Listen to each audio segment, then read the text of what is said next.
How's it going, YouTubers? Jeremy here, Chaos Garage. Got another quick tech tip for you. JB Weld. How easy it can make your life on repairing stuff sometimes. Not everybody can weld itself. Not everybody can,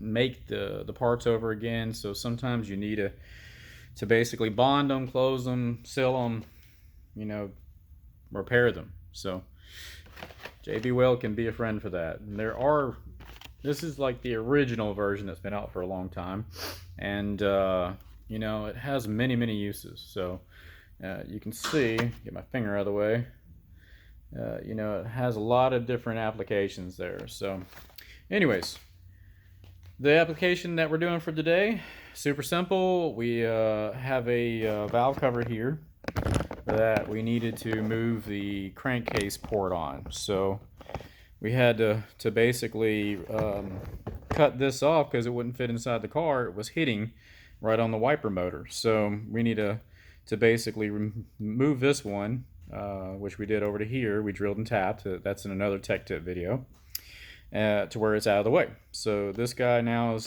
taking the place of what was here. So since we have done that, we don't want this anymore. Now, with this stuff, you can drill, tap, all sorts of good stuff, but it's a super simple application. All you're looking to do, literally, is take both tubes. You put a little bit inside a cup. You also, get yourself like a little cheap mixing cup. You can use a piece of cardboard, whatever, doesn't matter. Popsicle stick, and you just put 50-50. So one of them's white, one of them's basically almost black. It's a really dark gray.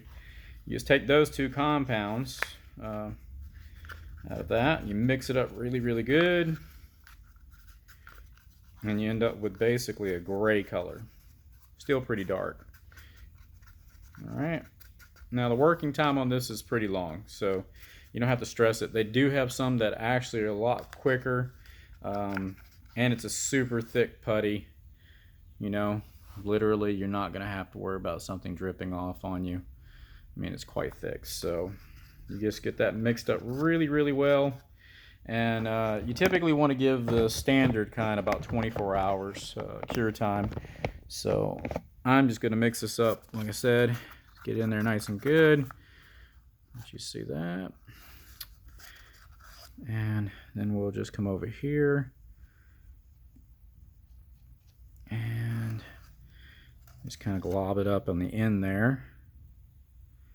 Now you can sand this down and everything. So now, as you can see, it's going to try to sink in a little bit, so which is not a really problem for us. You can let it sink if you want. Now I could have put some wire on top of this and then covered it up with that, but worst case, what I figure is if this hardens and dries where it's at, I'll come back in and put a little more on top of that later. Not a big deal. The stuff's not crazy expensive, so if that falls in, then it falls in, no big deal. So, but we'll come back to that tomorrow, and you'll see it's a nice solid piece there. So we could drill it and put something in it if we wanted to. There's tons of different applications, so check it out. There's probably a lot more people out there doing that kind of thing online, and well, I hope this was helpful for you. So I'm Jeremy, this is Chaos Garage. Don't forget to like, subscribe, and definitely comment, folks. We'll see you later.